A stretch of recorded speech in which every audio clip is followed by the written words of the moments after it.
We here to talk about Big Nip, Big Nips, and Nipsey Hussle.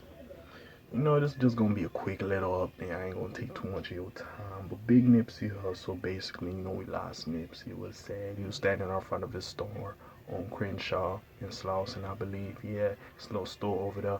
He was chopping it up with some people. Basically, some dude he knew he was a snitch. Apparently, came out.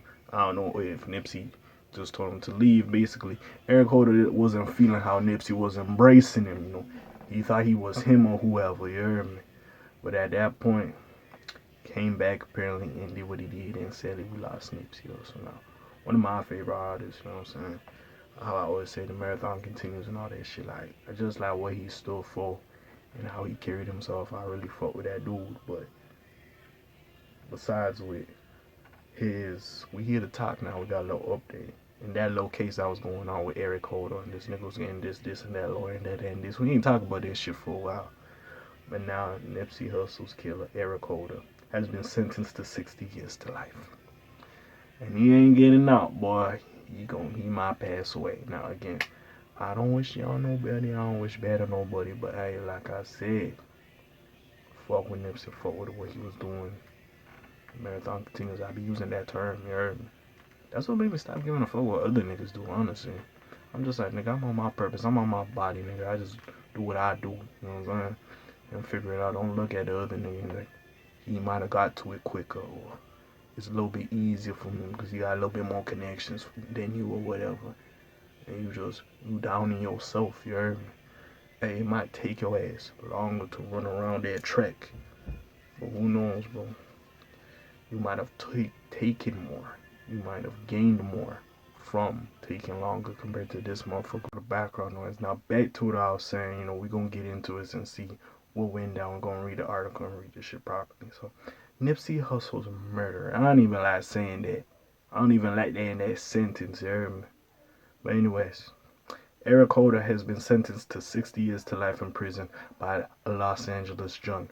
Per AP, I don't know what the fuck that nigga is, but anyways, Holder was sentenced to 60 years behind bars by the Superior Court Judge H. Clay Jackie II. During a hearing on Wednesday, February 22nd, one of Nipsey Hussle's friends spoke at the hearing, and a heartfelt letter penned by Hussle's father was also read to the courtroom. Let me read this shit real quick, yeah. Nipsey was my friend. He was like a son. He was like a dad. Nipsey's close friend Herman Cowboy Douglas told the judge, "Our community right now, we lost everything. Everything we worked for. One man's mistake. One man's actions messed up a whole community. I don't care what you give this guy.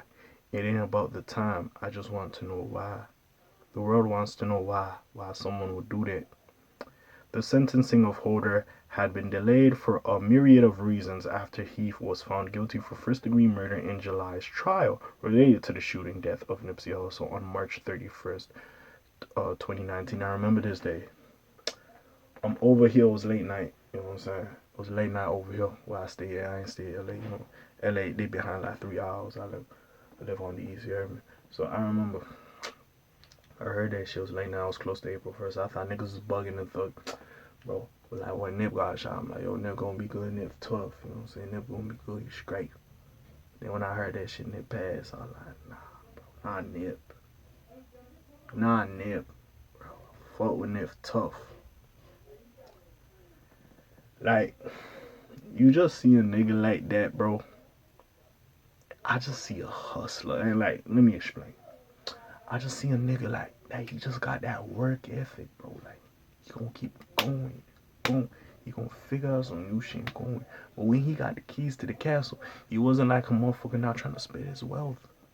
This motherfucker was trying to build some like basic community center shit where a regular nigga just make a regular nigga come in. Motherfuckers can't afford school like that. So you could kind of learn a trade, like nigga. Try to learn some engineering shit so y'all niggas could pay your bills and shit. Like, just some regular shit like that. Open a little barber shop. Yeah, you good at cutting hair, come work at the barber, get yourself a regular job. Y'all ass ain't in the streets, you know what I'm saying? Learn how to cut hair. So just some regular shit like that, you know what I'm saying? That shit hurt my heart, bro. Like, he was just really trying to better his community. I gotta respect the person for that. There's a lot of negativity in that community, don't get me wrong, but he was trying to bring prosperity to that community. Yeah, he did some shit that, you know, you might take as bad, or you might say that is injustice or whatever. And first of all, before I say anything, y'all know motherfuckers, every motherfucker is dealt a different deck of cards, right? Now, gladly he made it as a rapper. We don't know what else could have happened. It could have went left, and his ass could have been in a box 6 feet under. At the time, I know, like, he passed, but he became a rapper, and he was. You could, if you were profiting off the life he once lived, of doing what he had to do to survive, but instead of shying away and just keeping to his wealth and coming out on the big bad tough gangster, he was trying to better his community, bring business to the community, bring some places people could work. Just get a little minimum wage. Sure, it ain't much, but at least, you heard me. At least. You know what I'm saying? Y'all ain't gotta be out there like that. You know what I'm saying? I gotta respect a nigga like that. I can't personally sit there. So like when I shine and star, like a nigga like that motivate me. You know what I'm saying? He still motivate me even though he ain't here. I be looking at some of the shit he did, like, yo, it's a real nigga, bro. Like, it's just a real nigga, fam. Like, honestly. That's why with that whack 100 shit that was going on, I'm like, hey, yo. Hey, nigga got a king. We ain't really here to talk about that, but like, hey, don't disrespect that man legacy. Like, hey, I don't know everything, and I'm not gonna say every nigga love him, but hey, I was a decent nigga, bro. We not gonna do that now. But anyways, Holder, 33, was allegedly angered by Nipsey Hussle, accusing him of being a snitch. Damn. We might have. I'm gonna bring this up. I'm gonna do a video on the T.I. and Boosie shit. I'm gonna bring this up. But we gonna keep it pushing for now. But anyways, Nipsey was like, man, you know they got some paperwork on you. You know, I haven't read it, you know. Like, you my bro, you know. Like, maybe you need to take care of that, you know, a witness said to the grand jury in 2019. Holder returned to the scene with a pair of weapons and unloaded at least 10 shots into the Crenshaw rapper, which ultimately proved to be fatal. A separate witness named Shareem Villanueva, I hope I said that right. If I didn't, I apologize, recounted what he saw in Nipsey's final moments after Holder pulled the trigger. He shot me, the 47-year-old recalled Nipsey stating while he laid on the ground in a pool of blood. During the 2-week 2022 trial, Holder was the victim of a brutal beatdown behind bars. Of course he was. Of course. Nigga. Anyways, at the hands of other inmates on June 28th, he reportedly needed 3 staples in his head and was too injured to attend court. Holder reportedly stared straight during the proceedings and didn't look up when the 60-year sentence was read. He was not eligible to receive the death penalty, but will likely be spending the rest of his life in prison.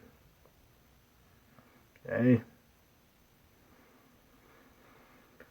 Like every nigga says, don't do the crime if you can't do the time. We took a loved one from people. This is what happened. Like I said, finally maybe the family could get some solace in this situation that happened. And, you know, could move on. It ain't gonna bring Nipsey back, but you can move on a little bit at least, knowing that justice was served. It ain't gonna bring my nigga back. Whatever he taught you, whatever legacy he left, whatever he stood for, you could still carry that out. See, I always be saying, you died, I'm alive. That means that you still breathing. You breathing through me. Anything you taught me, you know what I'm saying?